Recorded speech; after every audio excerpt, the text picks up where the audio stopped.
زموږ بډوډي چې فارسي زبان هېوادوال ورته ګردې وایي کوم کارونه موږ ته کوي په 4 ساعتو کې په کوم خوړو او د څښلو شیانو ناروغه کېږي او په کومو خوړو یا د څښلو شیانو هغه روغ پاتې کېږي کومې دندې زموږ بدن ته سرته رسوي په دې ویډیو کې د 2 کوچنیو د بدن د غړو په باره کې چې موږ ورته بډوډي وایو د هغو په باره کې تاسو ته معلومات درکوم 2 بډوډي چې هر یو 200 ګرامه وزن لري کوچني غړي دي دا د لاندنۍ پښتیو سره نږدې د تشو په قسمت کې ځای لري لاندې دندې موږ ته په 4 ساعتو کې زموږ بدن ته اجرا کوي له 180 نه تر 200 لیتره وینه فلټروي او له دې وینې نه چټل کثیف او زهري توکي جدا کوي او پاکه وینه بدن ته لیږي او دغه چټل څیزونه په شکل د میتیازو یا د تش تشناب دا له بدنه وباسي دویم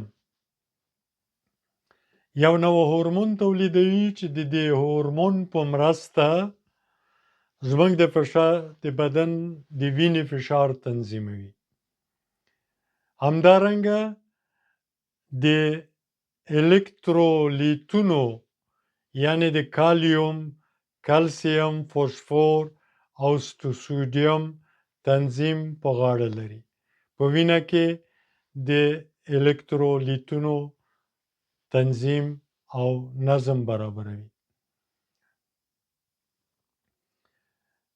همدارنګه یو هورمون تولیدوي چې د هغو په کومک دغه هورمون په کومک هډوکي هڅول کیږي چې د وینې سره کرویات تولید کړي او موږ تاسو پوهیږو چې سره کرویات د اکسیجن په لیږدولو کې ټول برخو د بدن ته لوی نقش لري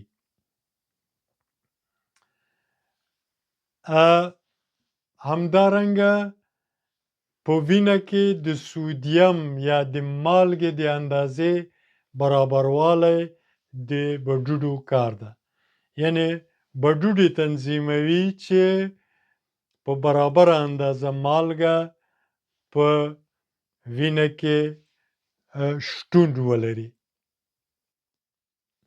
همدارنګه بډوډي فعال ویټامین ډي جوړوي او د دغه ویټامین ډي په مرسته همدارنګه د کلسیم او مګنیزیم په مرسته زموږ هډوکي روغ او ځوان ساتي یعنی موږ د هډوکو په ناروغیو نه اخته کیږو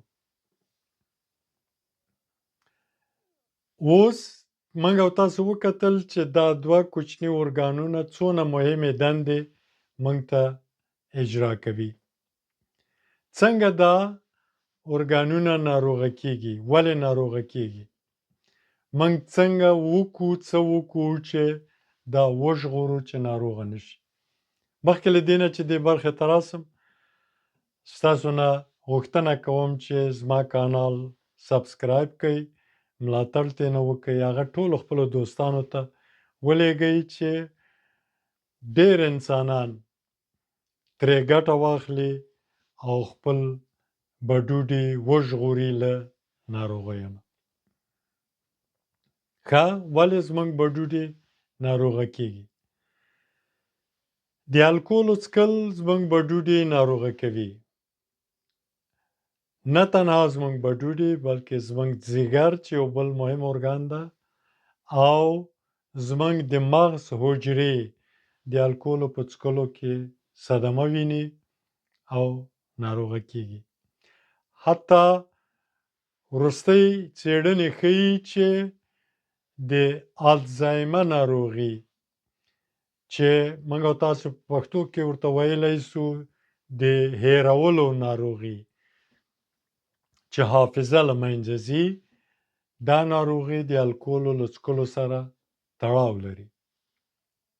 دویم، پوره اوبه نه څښل، پاکې اوبه نه څښل بډوډې ناروغه کوي.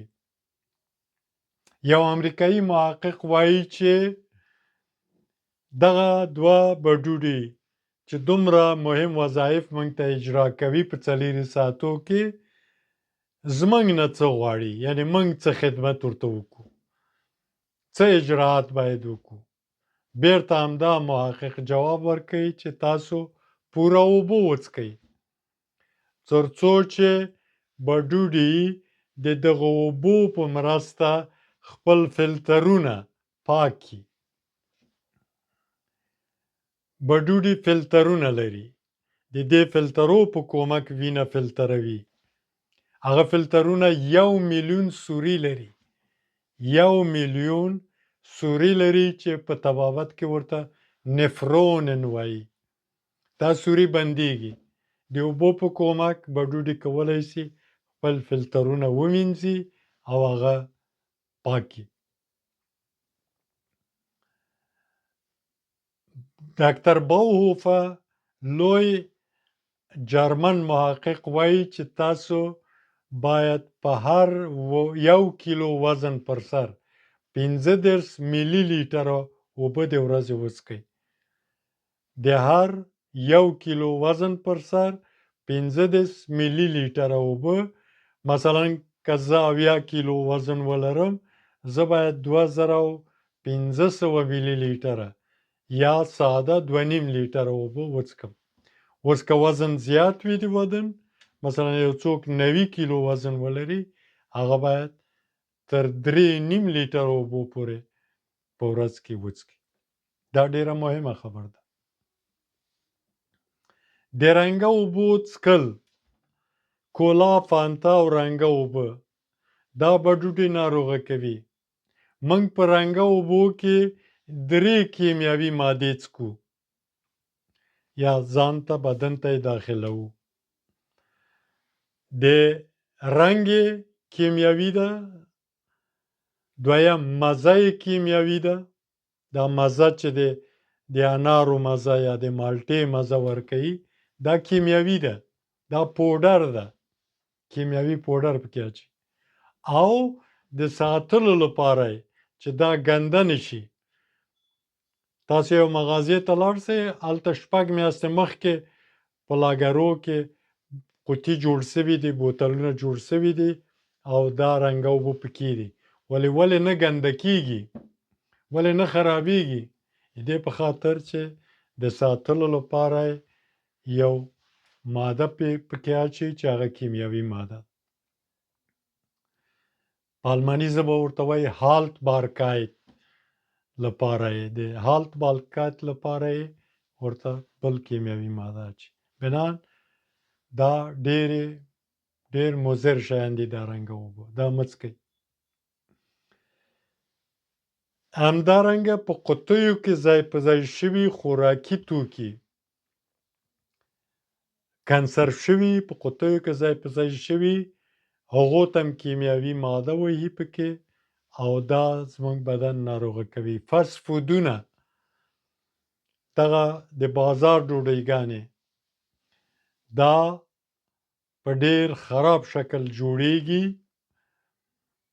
غوړي، ډېر خراب غوړي پکې استفاده کیږي او دا غوړي ډېر جوشول کیږي، ډېر خوټول کیږي او دا غذاګانې زموږ بدن ژوبلوي، ټول بدن بخصوص زموږ بډې ناروغه کوي. دا نوع غذاګانو نه باید موږ پرهیز وکړو. همدارنګه نه سپورت کول، وخت چې موږ سپورت ونه کړو، زموږ جریان د وینې ښه نه اجرا کیږي، بهیر د وینې مو ښه نه وي په بدن کې. بنان له دې طریق نه زموږ بډوډې هم ناروغه کېدای شي. لوړ فشار د وینې، هر څوک چې لوړ فشار د وینې لري د هغه الاستیکیت د شریانو له منځه ځي، شریانونه کلکېږي، سختي پیدا کوي، دا جدارې د دیوالې په اصطلاح سختي پیدا کوي او له دې طریق نه هم بډوډي ناروغېږي. همدارنګه څوک چې د شکرې ناروغي ولري د داسې یو ناروغ بډوډي په اوږده زمانه کې ناروغه کېږي. ښه نو اوس څه اقدامات وکړو؟ همدغه چې ومو ویلې چې دا شیان بد دي، ضد باید وکړو. مثلا پوره اوبه وڅښو چې بډوډي ځان پاکي. مثلا منګه باید الکول ونه څښو. الکول زموږ ټول بدن ته از جمله زموږ بډوډو ته صدمه وهي. په اروپا کې یا په امریکې کې داسې ویل کېږي چې د بیرو څښل بډوډي پاکوي. دا خبره کاملا غلطه ده.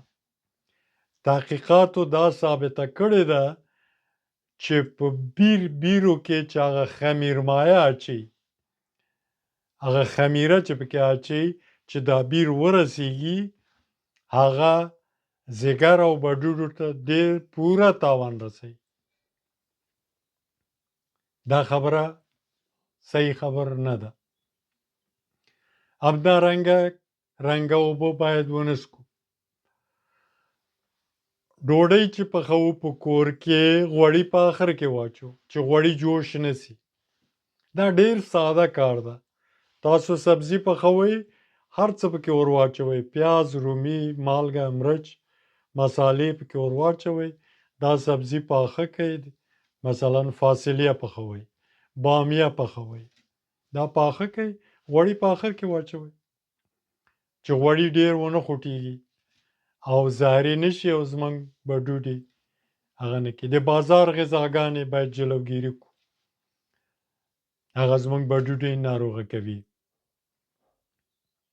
همداسې لوړ فشار د وینې باید جلوګیري کړو، مخه یې باید ونیسو.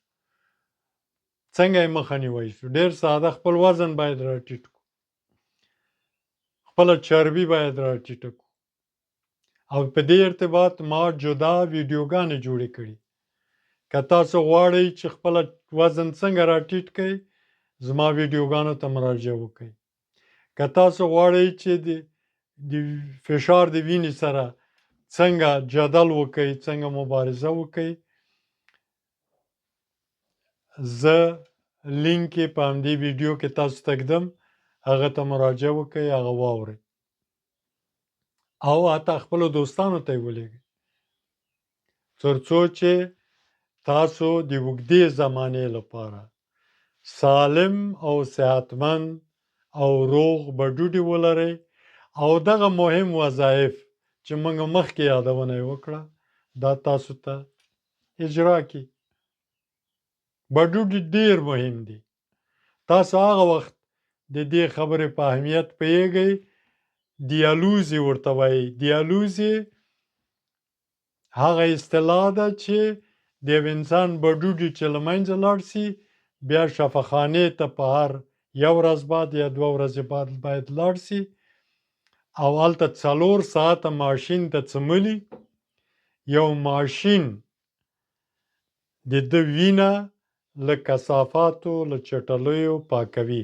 یعنې هغه کار چې بډوډي موږ او تاسو ته هره ورځ کوي، دا باید یو ماشین وکړي او هغه هم ته 4 ساعته باید ورته څملې چې دیالیز سي په اصطلاح، دا وینه دې پاکه شي او ادرار ته جوړ سي، تشې متیازې ته جوړې سي، دا ماشین یې ته جوړوي او هغه وباسي له بدنه.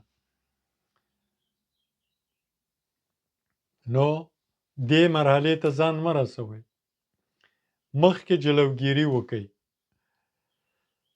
همدارنګه په کال کې 1 کرت معاینه کوئ د ادرار هم د ادرار معاینه کوئ چې ډاکټر وګوري. ډاکټر په دې پوهېږي په معاینه د ادرار کې چې آیا په هغه کې پروتیني توکي که وجود ولري، معنا یې دا ده چې بډوډي پوره کار نه کوي.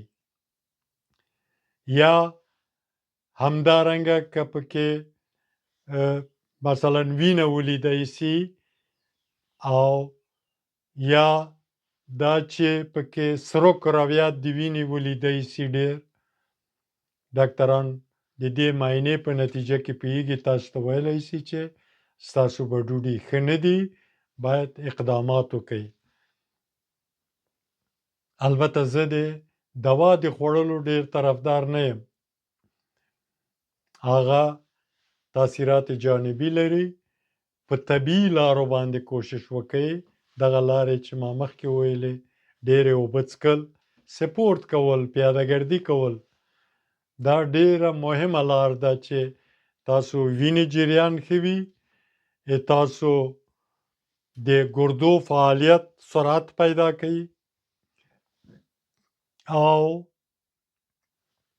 یعنې د بډوډو فعالیت سرعت پیدا کوي او د تاسو وینه ښه پاکیږي له چټلو توکو نه. دا هغه اقدامات دي چې تاسو خپل بډوډي پې جوړ او ښه ساتای سئ د ډېرې اوږدې زمانې لپاره.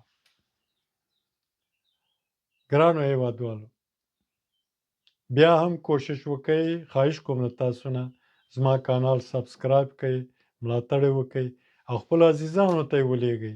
دا ډېره مهم کار ده چې تاسو عزیزان، دوستان دا ویډیوګانې واوري او وپوهېږي چې زه څنګه په ساده اقداماتو باندې خپل بډوډي ساتلی سم. په آخر کې بیا هغه وطني خبر کوم چې ځان ساتنه فرض ده، روغتیا پادشاهي ده.